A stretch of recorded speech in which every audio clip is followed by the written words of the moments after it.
Hello, আসসালামু আলাইকুম।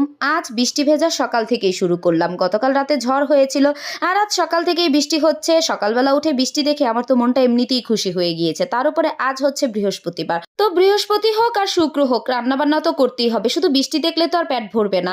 তো এখানে ১৯০০ কটকটি সালের যে ফ্রোজেন করা ফ্রিজে গাজর ছিল সেই গাজর কুচিটা নিয়ে নিলাম। সাথে ডিম ভাজি করে নিচ্ছি। বলেন তো কি রান্না করব? সাথে আবার বড়লোকের চিলি ফ্লেক্স কিন্তু দিয়ে দিলাম। আমরা তো গরিব প্রো ম্যাক্স, তো আমাদের জন্য সেটা হবে শুকনো মরিচের গুঁড়া। আমি আজকে ভাত ভাজি করব আর বড়লোকসদের জন্য ফ্রাইড রাইস, কিন্তু আমাদের জন্য ভাত ভাজি।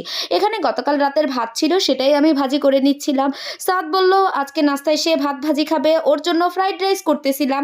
আর এখানে হচ্ছে আমি একটু টমেটো সস আর সয়া সস দিয়ে দিচ্ছিলাম। পরে মনে হলো সয়া সসটা একটু বেশি হয়ে গেছে। পরে আবার একটু ভাত অ্যাড করে নিয়েছিলাম, না হলে আবার একটু লবণ কটা হয়ে যাবে বলেন। তারপরে এই যে বড়লোকি খাবার, একটু বড়লোকি ফিল আনতে হবে না, এজন্য একটু ঘি দিয়ে দিলাম।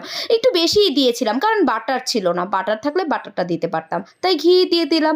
এবার এই তো বড়লোকের যে ফ্রাইড রাইস সেটা কিন্তু রেডি হয়ে গিয়েছে। আর ঘিয়ের যে স্মেল, উফ কি যে মজা! আমারই খেতে ইচ্ছে করতেছিল, পরে আর খাই নেই, ছেলেকেই দিয়ে দিলাম। যদিও অনেকটা করেছিলাম, কিন্তু সকালবেলা এসব খাবার আবার আমার গলা দিয়ে নামতে চায় না। তো যাই হোক, এরপরে সাদকে স্কুলের জন্য এখন আমি রেডি করে নিয়েছি। ওকে আজকে আগায় দিয়ে আসতে হবে, তার কারণ বাইরে বৃষ্টি হচ্ছিল। আর সে একা গেলে রাস্তার মধ্যে প্যাক কাদার মধ্যে আসার খাইয়া আবার ব্যাক করে চলে আসবে। এই জন্য ভাবলাম যে আমি একটু আগায় দিয়ে আসি ছাতা করে।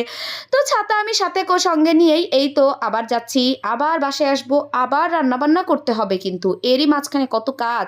তো যাই হোক, ছেলেকে হচ্ছে ছাতা নিয়ে যাচ্ছিলাম আর আমরা যখন বের হয়েছি বৃষ্টি উধাও হয়ে গেছে। পরে ভাবলাম যে না থাক, একটু আগাই দিয়ে আসি, যেহেতু বাসা থেকে নেমেছিলামই। তো এই তো ওরে হচ্ছে রিক্সা করে দিলাম, আরও রিক্সা করে চলে যাচ্ছিল।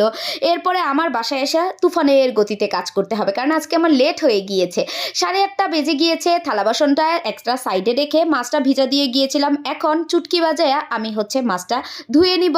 আর এই তো দেখাচ্ছিলাম 8:30 বাজে। দেখছেন, বললাম না চুটকি বাজায় আমি সব কিছু করে ফেলবো। এই তো মাছটা পরিষ্কার করে এখন চলে আসছি একটা দইয়ের হাত্তার মধ্যে। হাত্তা বুঝেন, মানে দইয়ের যে পাতিল সেটার মধ্যে আমি এখন মাছগুলারে পরিষ্কার করব। এই দইয়ের হাঁড়িগুলা কেন ফালাবো বলেন, এগুলাতে রান্না বান্না বা কুটাকাটি করলে ভালোই লাগে।